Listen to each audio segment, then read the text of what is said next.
Hey everyone, it's Samuel. And I'm Sean. And welcome to Plot Hooks, the podcast where we explore the arts of narrative and collaborative storytelling in the world's premier RPG, Dungeons & Dragons. Today, in the Prime Material, role-playing our characters. In the wilds, the Oblix. And in the tavern, what would you do if deadly experiments began wreaking havoc on a town? All right, let's go.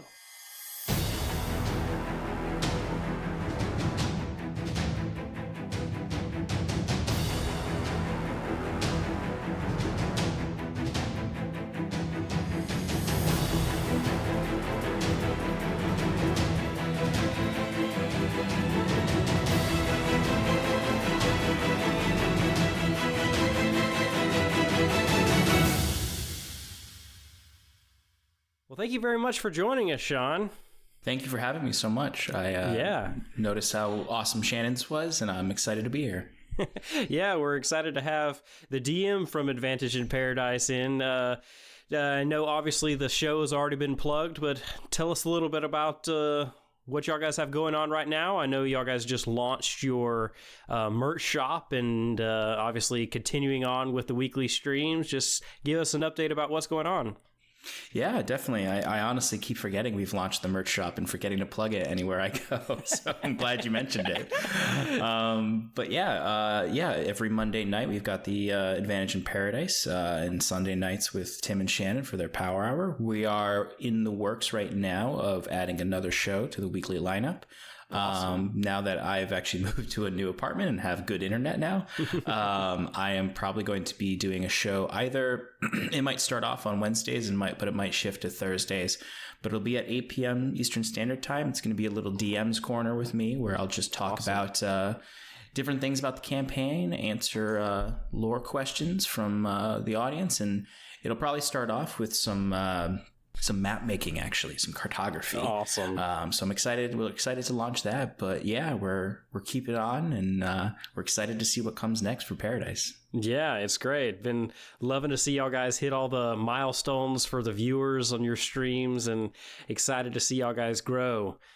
Well, today we wanted to talk with you a lot about character role playing. When Shannon was on the show several episodes ago, she talked a lot about how you'd helped her a lot with that, and just the things that y'all guys had discussed about staying in character and getting in character and figuring out how to really get into your role playing.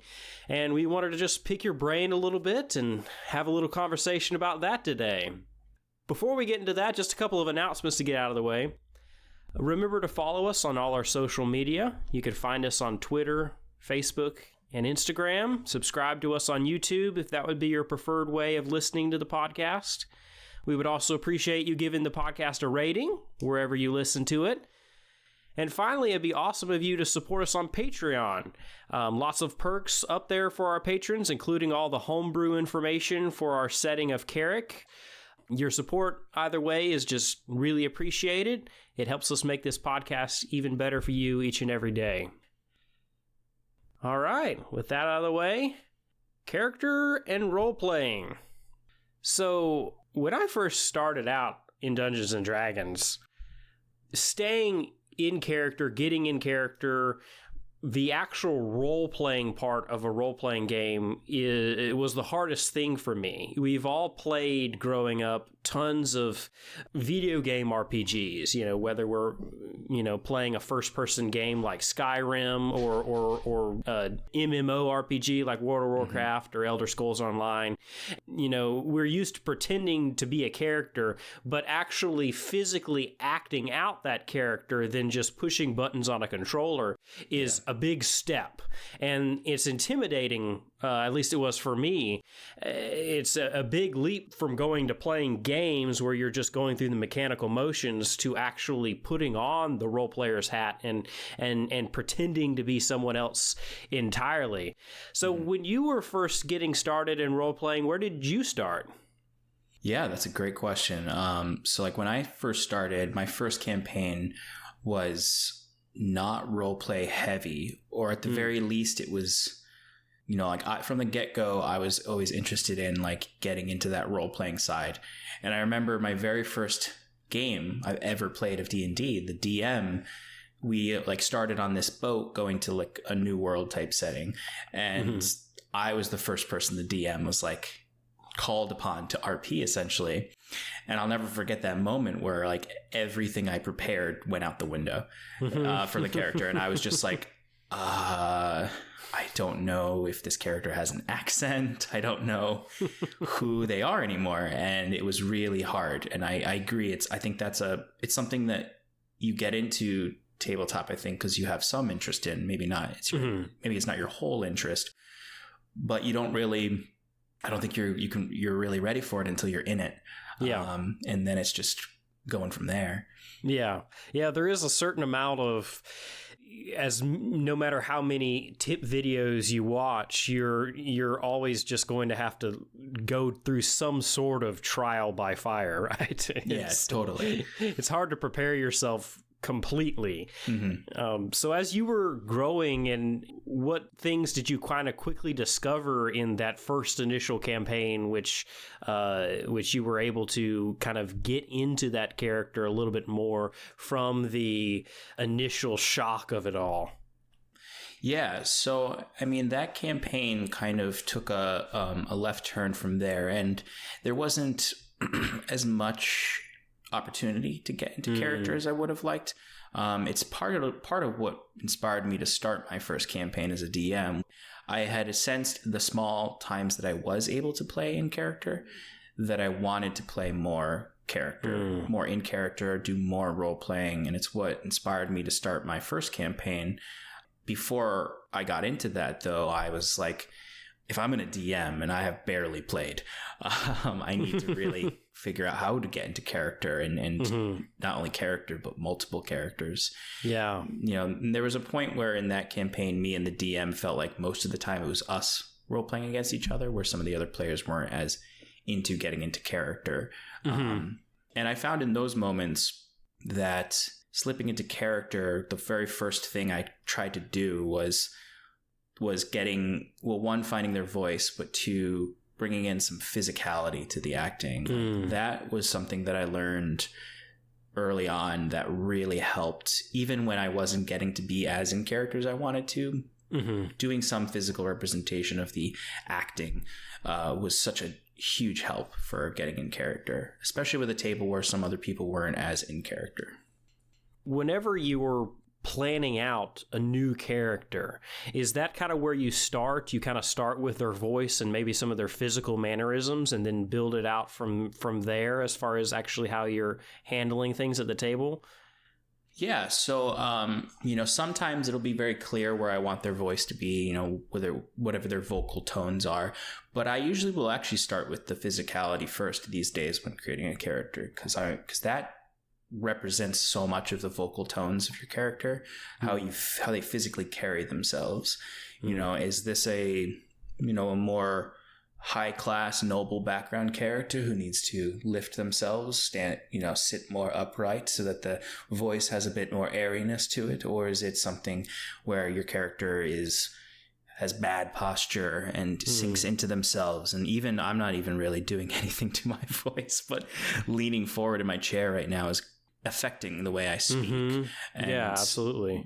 That just helps so much with who the person is and why are they like that? Why is their physical behavior this way?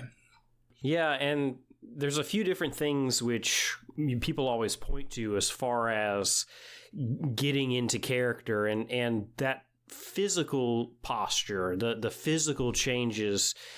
I had never really heard that before until Shannon talked a little bit about it, about the actual posture. You see people who it really helps them to get into character with doing some sort of even minor cosplay, putting on some sort of makeup, or putting on a wig, or putting on a hat, even just something even just minor that their character might connect with helps them get into that space.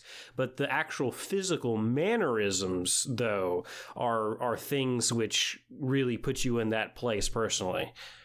Yeah, and that's just sort of the thing that I discovered first. I mean, it always made sense to me, and I remember, I think when I was starting my first campaign as a DM, I was looking up every single possible tip video I could, and there was one of the DM videos where someone had mentioned posture. And I was like, that makes so much sense to me because it's already what I do when I try to be in character and aren't as successful yet. But like, I know that I like, even as simple as like acting out the small things you do as a character, like, you know, rubbing your hands together when you're nervous or picking at your face if you're nervous, like those things just help you feel the character a little bit. Yeah. And, you know, it goes really well in hand with cosplay. I've never really cosplayed when I RP, but actually the first time I ever did it was recently. And when I say cosplay, it was like as much as I could with just like whatever was around my apartment. You know, I was playing a pirate and I wore a shirt that I could unbutton a little bit and looked a bit like a tunic, and I had a bandana around my wrist, but I had never done that before. And even just that, like, it did help. It really did. And I've never done that before, and I didn't realize how much that can make you feel more in the character's clothes. Yeah, quite literally, yeah. Yeah, literally getting into somebody else's shoes. Yeah. I know one of the things that y'all guys do a lot of on Paradise, especially with Shannon, is just really in-depth backstories. Are you one of those people that find that having a really defined backstory and with a lot of detail can really help you get into character as well? Yeah, absolutely. And I know this is sort of, this can split a room sometimes for people, or like you should have like a 1 paragraph backstory, and then, so you don't overly rely on it and you don't, derail what's happening in the game with what happened to you. And I understand that, and that's really important to keep in mind. But for me, and I know especially for Shannon, like having a rich, detailed backstory really helps understand why a character does the things they do. Like I've played in games where my character has a loose backstory, and I find it very hard to get into character. I can do it, but it's just it's a lot more amorphous and less structured and less easy to slip in and out of the conversations as in character, especially if you're playing a game where everyone's role playing in a way that's very in character. I need that backstory to know, like, well, why does my character do the things they do, or speak the way they do, or not speak the way they do? Yeah. I think a lot of those who feel that you shouldn't have too much of a backstory, and again, either way is perfectly well, whatever helps you tell the best story that you can at your table is perfectly fine. But I think there's fear of rigidity there. And personally, for me, I also really benefit from having a decently in-depth backstory, but at the same time, it's helpful if certain things and certain emotions are a little fluid at the beginning, because it can really help you understand as things happen to the character. You can react in the moment emotionally, and that first initial 1 or 2 sessions can really help define who they are emotionally, where it's a little harder to do that with a piece of paper. I know in actually this was the first time that I had ever DM'd, the characters all arrived in a particular town at a New Year's Eve ceremony. And one of the characters had been drawn there because he was connected to the elementals of the plane, but he had lived a hermit lifestyle, and he had left his hermitage to come here. And we had written all that stuff down and talked a lot about it. But then whenever you actually describe he's in the tavern in a corner facing the wall because he's literally in a giant city which he had never been in before, knowing he's supposed to be here but has absolutely no context to it, and he's completely uncomfortable, and that just completely set the emotional tone for how that character proceeded. But if we didn't really have that backstory defined, that he was this sort of character, that he is coming to this place because of this certain reason, then that emotional journey, which was spontaneous, doesn't really ever occur. I guess this is a long-winded way of saying that it's not mutually exclusive, We like to make it like it's so, but having those really defined backstories helps you with those spontaneous choices. It doesn't have to be either or. You don't have to encounter a situation, look through your manila folder and figure out exactly how you're supposed to respond to this trigger. You know, it's not mutually exclusive. Definitely. Yeah, absolutely. For me, that's the best way to play is having some foundation that can then be built upon and fluidly changed. I think that's a great way to put it because, you know, even with Shannon, who really, really likes to have, you know, 30 plus page backstories, you know, she's still able to, you know, roll with the punches in the session. And if something changes or at least inspires a different trajectory, she has that place to fall back upon to relate and improvise how her character should feel when that change happens or that fluid new spontaneous thing happens. I definitely agree that they shouldn't be mutually exclusive and they can really play really well off of each other. Because I've got players that I've DM'd for who, like my best friend, he wrote his character and I feel like every 2 weeks he'll like email me and be like, hey, I think I want to retcon this and change this, or I want to change that based on this or that. And you know, he's aware that when it should be like, that's too far to go. That's too far to change. We've already told 7 different NPCs that part of your story. But he likes the fluidity of his character and writing the character in the moment as we're playing. And he just, you know, and not every player can do that, but some players, that's what they want to do. So they want to just have that little bit of backstory that they can then expand upon as the character grows in the session. Yeah, and part of that as the DM, that's one of the things which we obviously have to deal with is helping our players get into character, you know, and we're going to take this conversation from both sides.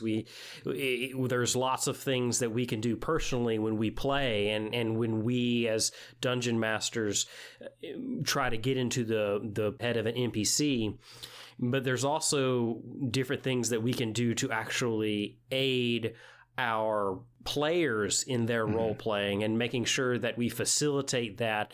And that requires that communication, that understanding of what your players enjoy and how their own minds work about how they best get into character.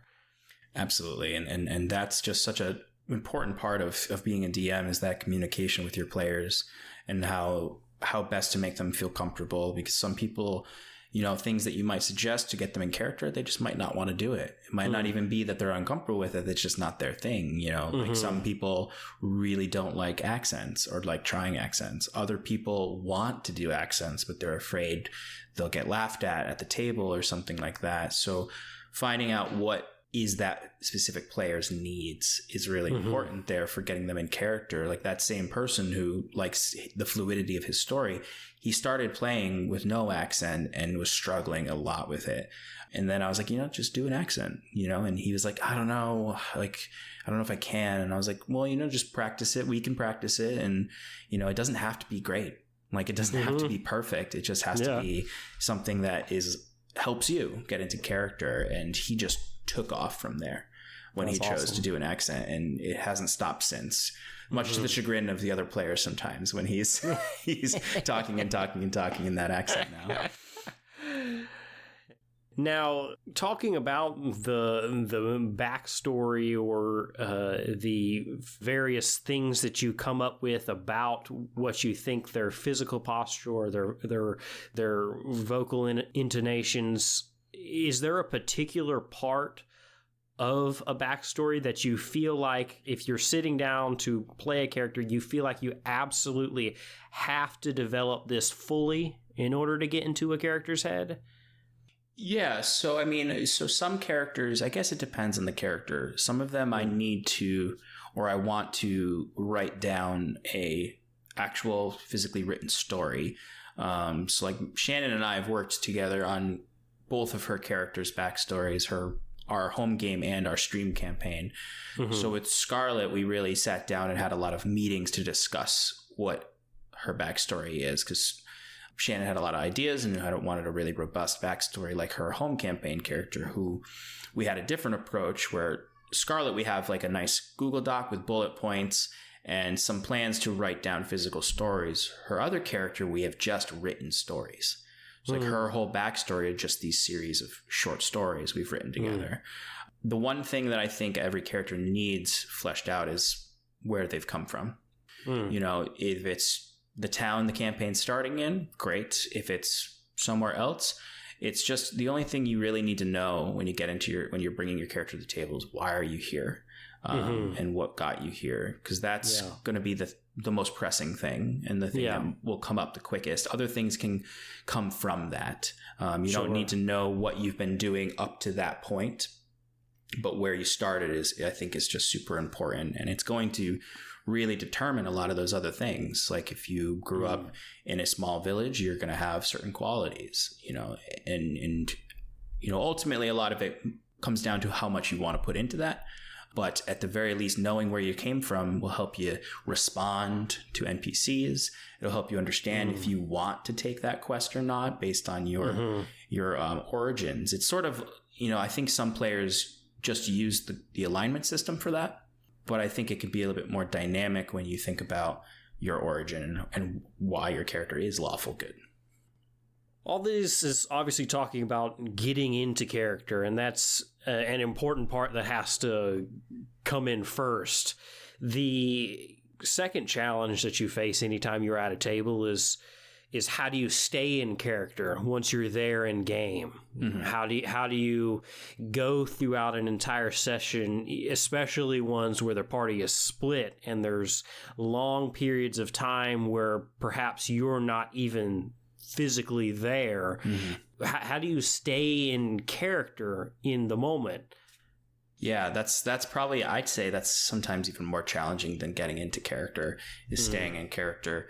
I find as a DM, to help my players, I think making sure they feel comfortable starting over, like stopping and starting over, I think is a big part of it. Because I think people think they need to fluidly stay in character, but it's okay to say, hold up, and then realign yourself into character to say what you're going to say again. I don't think there's anything wrong with that, even on a performance-based stream. It'll just help the player feel more comfortable, and if they know they can do that in the future, they might not feel like they need to do that. It's just sort of a safety net there. You know, and as a DM, staying in character with your NPCs just helps the players stay in character. And that's you know, that can be difficult because we're playing several NPCs. And, you know, for me, staying in character is probably more challenging than getting into character, and it takes a lot of just reminding yourself internally who is this character, keeping notes, quick notes down in front of you that sort of reference who the character is. The voice is probably sometimes the hardest. They slip in and out of each other. There's only so many we could do. We're not all Matthew Mercer. Exactly. We can try. We can certainly try. But yeah, I mean, reminding yourself who your character is, because I think the easiest thing to do is to slip into yourself. And just sort of respond in that way. Reminding yourself to take it slow, that you don't need to respond right away to it in character dialogue. One thing that especially players don't think about is that they don't need to audibly express what the character is doing in character. Emotes are great.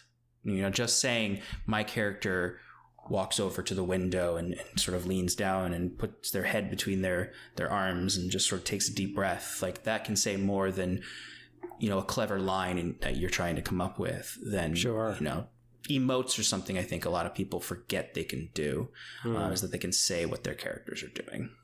Yeah, I don't want to say there's a stigma against that, but it's inherent. We feel that we're getting out of character when we say, rather than saying that I go over to the window, we want to physically come up with something as if we're doing it ourselves or saying something ourselves instead of just describing what the character is doing. Speaking for myself, sometimes I feel like I'm not doing the right thing whenever I'm doing that, and that's just not the case. Yeah, I think that's very true. I think there is a school of thought, for lack of a better term, or just in impulse, I'd say too, to think that just saying what your character's doing seems like, it kind of goes against that old adage of show, don't tell. But that's exactly like narration of what your character's doing can be a showing. It's not just, you can use interesting language to emphasize different aspects of your character. It doesn't all have to be physical acting, and especially in a private home campaign, like that can go a long way of characterizing your character, especially if you're someone who can do some of the physical acting to get in character, but doesn't necessarily feel as comfortable, acting everything out. You can say, the character bows their head and turns away from you. I bow my head and turn away from you. I'd say it's probably better for staying in character to say I instead of the third person. Yeah, absolutely. But either way is fine. Yeah, and even if you're seeking to get to the place where there's a lot of more physical acting rather than just descriptions of I do something, that can help you get to that place, I think. Just that is an exercise of staying in the character in that moment. And I think over time you will learn how to incorporate physical actions, which you're able to do at a table, like passing an item back and forth or something like that.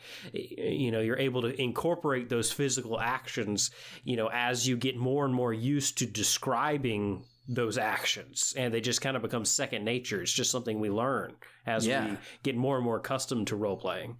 Totally. And the physical acting, like, it's something that I find useful for kind of getting back into staying in character is with the physical acting, doing physical exercises, role playing when you're not talking is also really helpful for staying in character.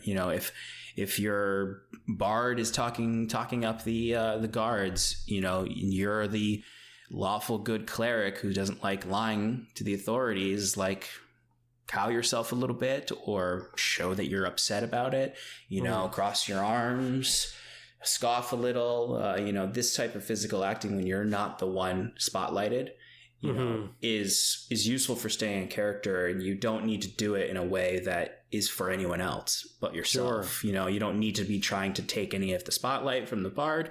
You could just do it for yourself to stay in character. I think someone who does this really well is Liam O'Brien on Critical Role. He's, you can go back to a lot of episodes and, he is just doing something that you wouldn't notice because it's not his spotlight, but I'm sure it helps him stay in character, where he's doing some sort of physical acting that showcases Caleb or Vax's emotional state in that moment. Yeah. Yeah. I noticed it even more so with Caleb, and I think it's something that even he has grown as he's gone throughout, because I think he stays in character as Caleb a lot more than he did with Vax. Yeah, and I think that particularly with Caleb, the way he stays in character so often, the way he does it is, I can imagine as a DM, is super helpful. The way the only time you hear Liam O'Brien's normal voice is when he's asking a technical question or something like that. And I mean, that's something that's helpful, I think, for a lot of players too, is if you are having trouble with the accent or the vocal changes you need to do, maintaining it even when you're out of character, asking questions or other things can be helpful for staying in character, as Liam does. I mean, he occasionally will come out of it to ask a question, but I know, I mean, that's kind of like actors in movies who speak with their accent they need for the film, even when they're off camera, just to make sure that it doesn't slip up later on when they're on camera. Yeah, that's a good point. I want to go back to something that you were talking about just a couple of minutes ago with the DM side of this and our task of balancing all these different NPCs. Whenever you're trying to do that, whenever you're acting out the various ones and operating in their mindset, what do you have in front of you that kind of gets you into that mindset? What kind of notes do you keep in front of you in your Rolodex, so to speak, so that whenever they go to this shop you weren't expecting them to go, that you can pick that character back up? What kind of things do you have that help you with that? Yeah, definitely. So, sometimes, when there's an off week and I don't have enough time to prep everything, it's always a bit more chaotic. So like the notes really do help, where it's like, if I don't get to make the amount of notes that I like, you'll notice I'll have some struggles going between NPCs. But usually I keep it pretty simple. And I think that's intentional to keep it simple, because if you write it too many notes about the character, you can run into where it's not a accessible note anymore, and it's just like you have to reread the notes. Sure. But something as simple as the type of accent and a adjective for that vocal range, whether it's Southern accent, gravelly, that's enough to bring a character's voice back. And then just a quick descriptor of the character can help bring the inner voice back. Something as simple as, I don't know, Malachi, British, pompous, a lonely half-elf who is afraid of other people but wants to make connections. That's enough. That's one sentence with a few bracketed descriptions that you can embody that character pretty easily with just that. That's awesome. As far as when you're in the game and you as a DM are, especially in, I think, those times whenever the party is split, are there little tricks that you found that you could use to help your players stay in character in the middle of the games? Or is that more so something you just handle outside of sessions about maybe some things that you can do? But is there anything that you found that can help pull them back into character if you could see that maybe they're drifting a little bit out of it? Yeah, so it's definitely a difficult task if the party is split, to keep everyone in character but also feeling like they're getting enough time and it's not too long between their moments. That's just such a difficult task to balance. So finding different things that can help you manage that and a lot of it is honestly just playing. The more you DM and the more the party splits, and they will split, the not necessarily easier it gets, but the better equipped you are for it, because you've seen what works, what doesn't work. You feel the pacing needed by the players. So a big part of that is, and sometimes even now, this happens where you need to remember to just check in and just look and see what they're them themselves, not their character, what they're doing. Like, are they on the phone, or are they looking away? Do they seem like they're frustrated that they're not getting their time? What helps me a lot is I have a background in filmmaking. I went to grad school for filmmaking. I've made a few movies myself, and I've done a lot of editing work. And the best way for me to describe how to manage split scenes, split encounters, is like an editor for a movie. Like, look for the thing. If you're in scene A, look for the line or the scene or the moment that is a logical cut in a movie to the next scene. And that has helped a lot. It helps the players visualize the splitting, which I think has been helpful. It's worked at least really well in my campaigns, is to think of it in that sense. Think of your favorite movie and think about cross-cutting in that movie, how that works. Because that's how you keep people's attention when you have two scenes happening at the same time in a movie. And it's a great way, because it's naturally how we ingest stories as in the digital era, is like, when is a good moment to cut? And because that'll keep them interested. Because if you don't cut at the right moment, the other group might get bored. It might start drifting off. But if you cut at that right moment, and if you can connect it some way to what's happening in the other scene, is going to be really help the player stay engaged. That's true. Yeah, it kind of wouldn't work if we all did the Lord of the Rings, the written Lord of the Rings, where you just literally stayed with Frodo and Sam for like half the book before you go back over to the other groups. It doesn't exactly work whenever you're asking someone to just sit at a table and wait. Right. I guess final question then would be, off the top of your head, what do you think is the most rewarding role-playing experience that you think you've had, and what are some of the things that maybe led to that? And you don't have to, of course, pick just one if you... yeah, that's a very broad question. But. Yeah, totally. Yeah, someone's asked me this a few times before, but there's a whole lot of them. I mean, generally, I guess first I'll say generally the most rewarding RP moments are when I don't have to do anything. Like when the players are just doing it. Sure. And, those have happened a few times on the stream in a really good way. I think if I'm going to talk about the stream, it's a moment when the players were just traveling back to a village after doing a job. And it just felt, at first it was just like, we're just traveling. We're going to do 2 days of travel. We'll do a watch. We might see something. We might not. And they saw a fire in the distance. And in the moment, it was sort of coming off of a bit more of a lighthearted travel sequence. And then it just sort of shifted RP-wise, and it all happened very organically into this moment where they came upon a burning farm being attacked by bandits. And just the way all the characters shifted was just really beautiful, and everyone was very in character in the moment. And they rescued this family, and everyone sort of had a dynamic between each other. It was just a really beautiful scene in the stream that... it was the first like really truly hyper memorable moment of the stream. There's another moment that I reference often because it was my first moment as a DM where I was surprised by what the characters did. And it was very much in character. We have in our home campaign, we have a friend named Mike who is very much someone who does things in character. Like he sits there and thinks, what would his character do, and sticks to it, even if it's not necessarily good for his character or good for the party.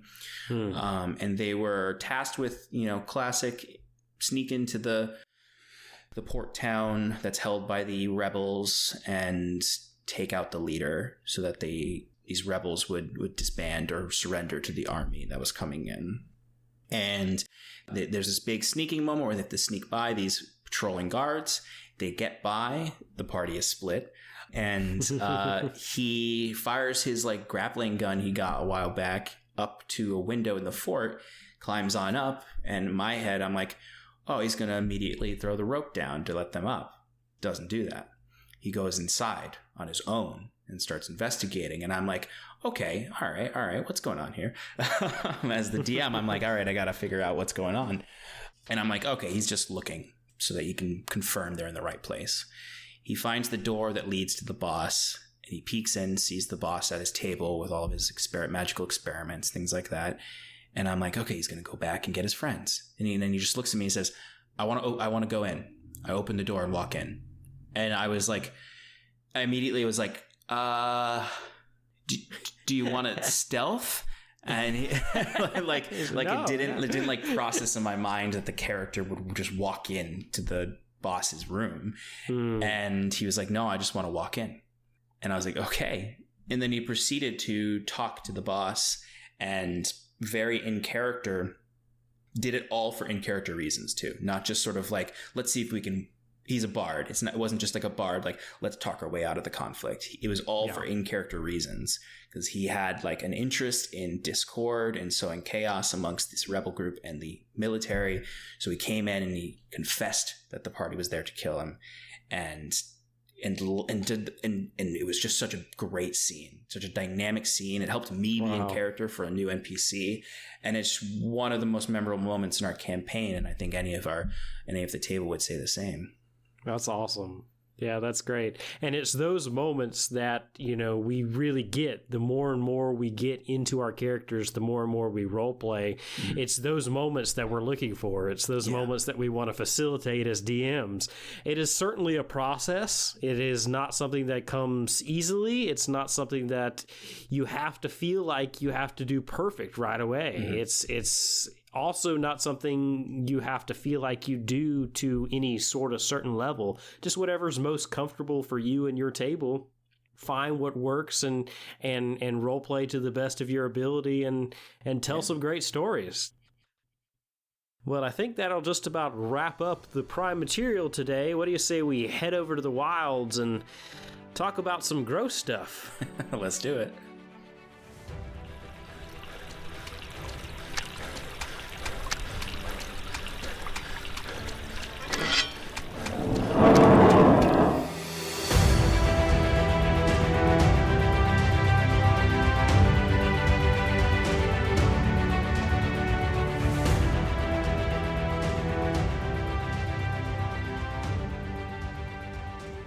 All right, we're out here in the wilderness, and we're going to be talking about some oblexes today.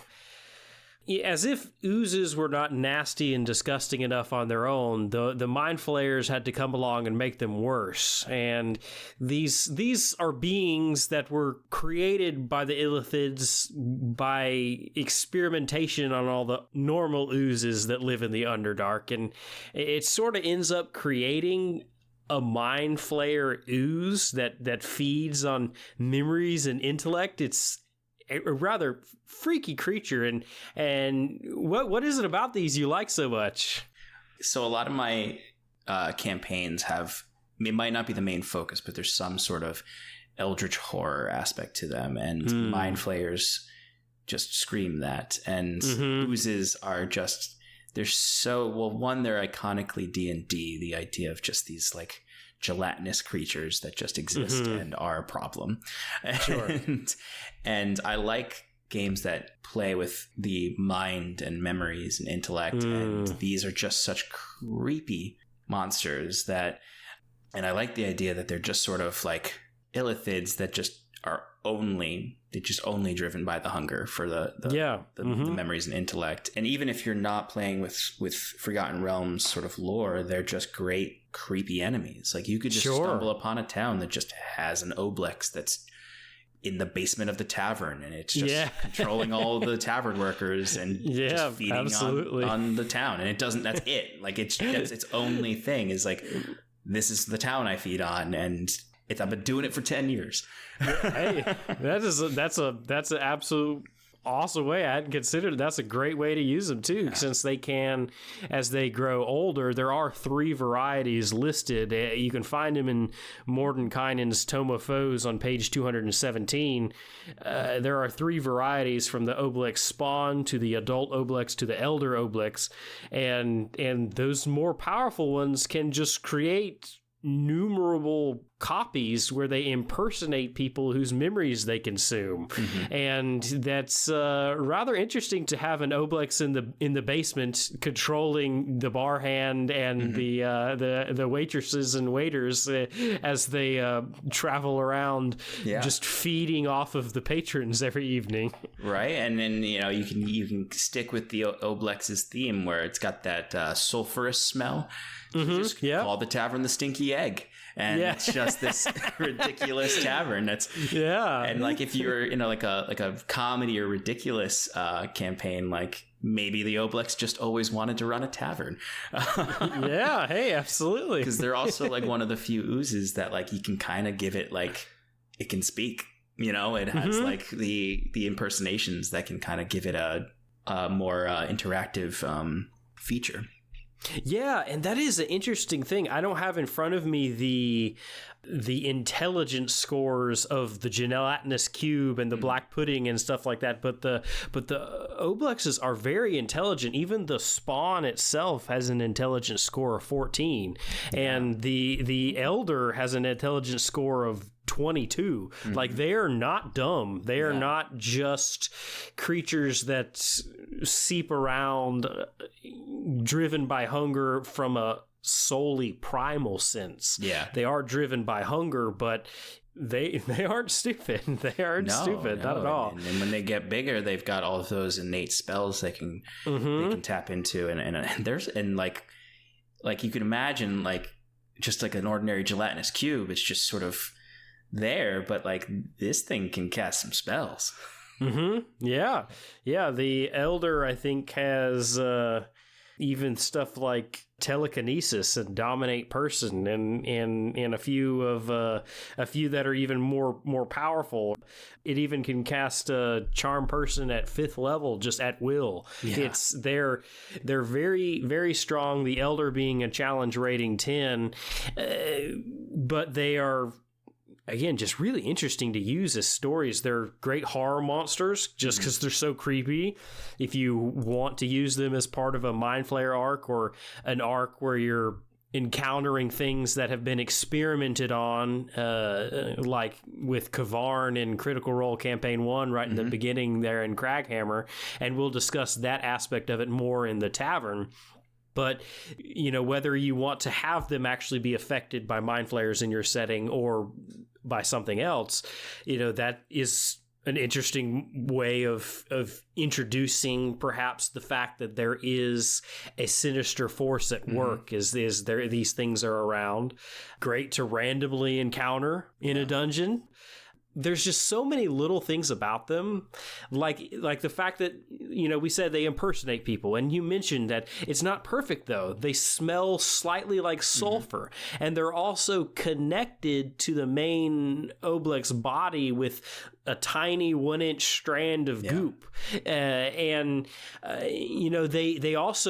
can't see. Even those impersonations can't see. They have blind sight within 60 feet of it, but its impersonations can go 120 feet. So all of the impersonations they have around, they've just got like 60-foot radius vision in all these different spots that they have impersonations around the main body, because those, for all intents and purposes, function as an extension of the Obelix's body. They're just really interesting creatures. Yeah, and all of those things are there to be used for whatever the encounter is, to is your, you're like in my campaign where my cleric has a passive perception of 25, are they, who's noticing the strands of ooze, or like the fact that the strange smell is only in the tavern, or that the impersonations are like they have some clue that they can't really see other than the blind sight, just all sorts of things you can play with, and they're just such versatile monsters that can be used in almost any setting in a variety of different ways. Sure. I think they also could be used in a demonic way with relation to Jublix, and this actually isn't mentioned in their lore in Mordenkainen's Tome of Foes, but you have those little snippets which are, him actually physically writing things in the corners of the margins there. And one of the things he writes is that he suspects that it isn't just the Mind Flayers. He suspects that Jublix is sort of behind it too. And I find that interesting as well, because as the Lord of Oozes, as the Lord of Slime, he is, whenever he's around, even normal oozes gain sentience and aren't just driven by instinct. And here we have these intelligent oozes, which, I think can play a little bit into that space if you wanted to have a demonic incursion type arc to your campaign. They could be a little interesting part to do if you want to play with Jublix a little, which actually has a stat block in Out of the Abyss, if I'm not mistaken. I believe so, yeah. So, lots of different ways you could use these creepy oozes. I guess the final thing to mention is actually mechanically what they do to your party when they eat your memories.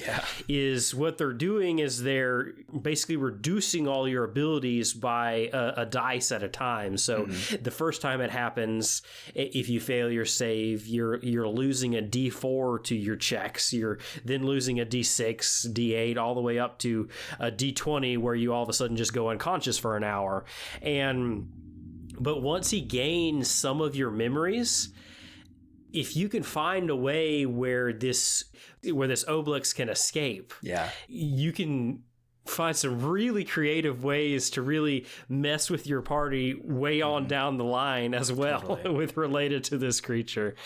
Yeah, that's one of its, it's such a cool creature because it doesn't have super high hit points. It just has all these different effects and different capabilities to it. And yeah, the eat memories part, if that Obelix gets away, then your cleric is in some village trying to convert them all to the worship of the Obelix. Yeah, exactly. Exactly. It's exactly right. Well, I think I've had just about enough of these oozes. What do you say we head back to the tavern and get a little refreshment? Absolutely, as long as there's no Obelix in the basement. Yeah, hopefully. Well, I hear there's this brand new tavern called the Stinky Egg, so I think we'll go check that one out. Let's do it.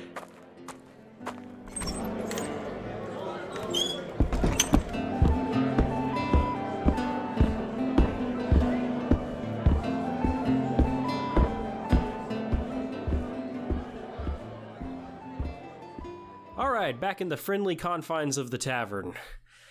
What's the plot hook that we're going to be going over today? We are going to be going over what would you do if deadly experiments began wreaking havoc on a town. Yes. I thought this would go really well with what we were discussing as far as the Obelix is concerned. We mentioned it a little bit before that they could be used in this regard, but it's to a certain extent a little bit of a classic trope in Dungeons and Dragons, but one that's really fascinating nonetheless, where all of a sudden you're in this location, whether it be a massive city or a small town or a village, and all of a sudden there's this incursion on the town that the party is tasked with addressing. And it being a incursion of essentially science experiments gone wrong gives you an opportunity to throw some really unique and creepy creatures at them. It gives you a great chance to flex your description muscle, because even if you aren't changing a stat block, you could still really change the feel of a monster by just how you describe what it looks like, what it does, the different contraptions, if it's mechanical, that are affixed to it, and you can really have a lot of fun in this particular regard.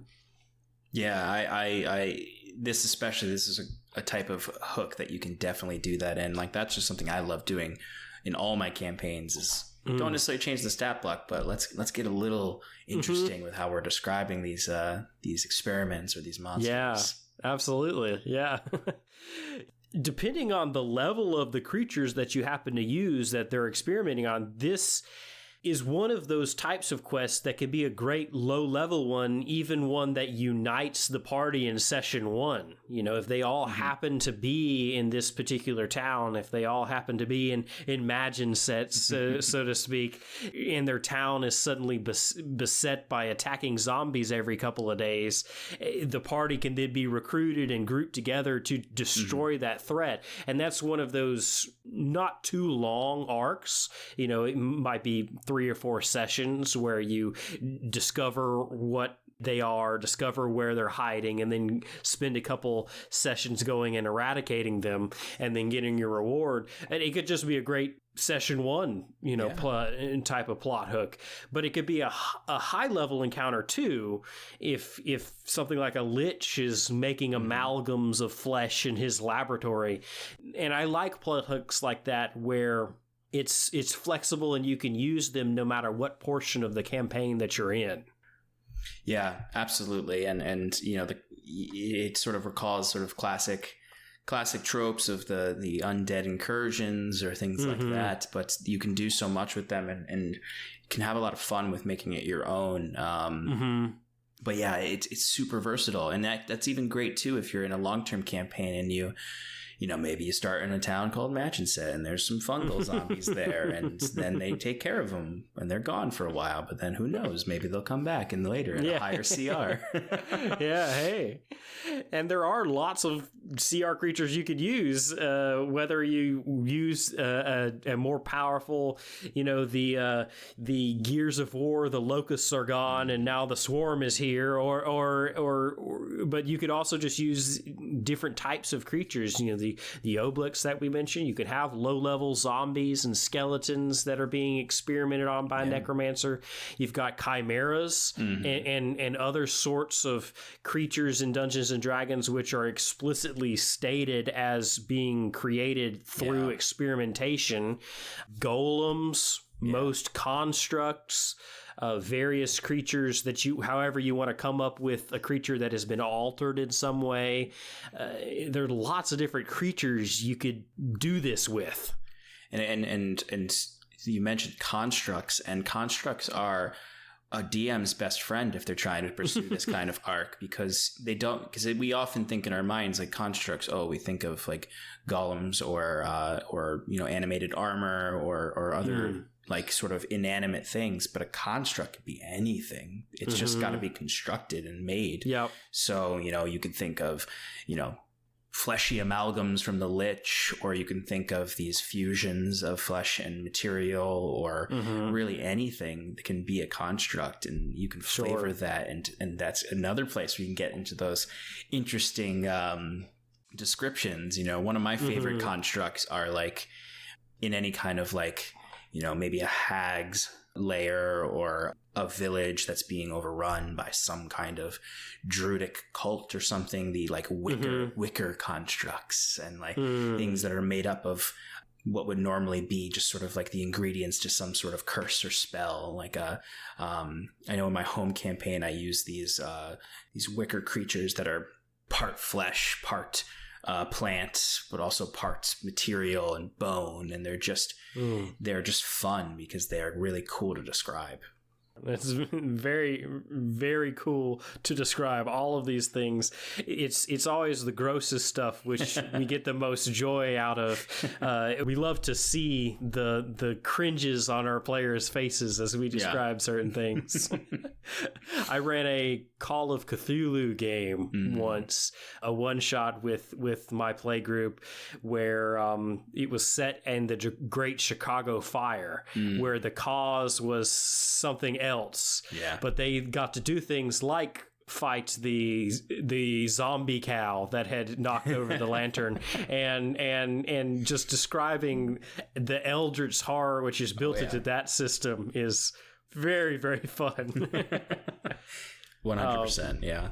And that stuff I'm there for it, like I like so like I really liked the visual references in the first season of True Detective, sort of that like wicker and bone and that those callbacks to the eldritch horrors, and those are just, you can get really creative with them, and the ominousness of them is so much what the players. I like it when players react to that. Just like, this is horrifying, and they're like, "We're horrified." Yes. Hey, it helps with the getting in character, doesn't it? Whenever you can actually horrify the person, right? Exactly. As far as different types of beings that you can use as the masterminds that are actually creating these creatures, aberrations like these eldritch horror things are your best friend here, whether it be mind flayers or beholders. But you've also just got very powerful wizards, whether they be necromancers or just liches in general, even a low level wizard, just experimenting on a regular golems or what have you, if you're looking for a more low-level encounter. I like the idea of twisting it just a smidge, where it's not actually something creating a construct or mutated creature that's separate from themselves, but I would love to run a cult that is experimenting on themselves. Yes. Where you actually have, whether you want to like reflavor the Yuan-ti or something like that, where it's these entities actually in the town that are gaining these serpentine-like features, and something is clearly going on, but they're actually experimenting on themselves rather than on another entity. Yeah, I think that would be a really interesting way to take this as well.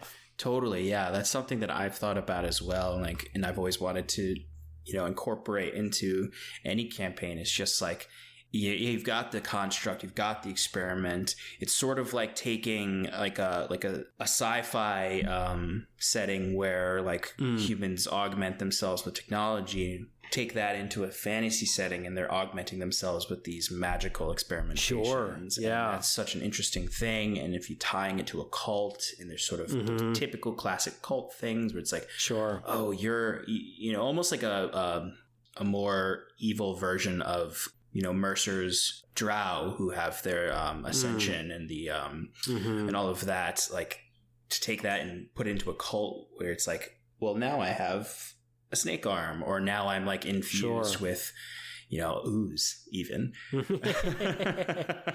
Yes, this is very true. That's very true. That's awesome.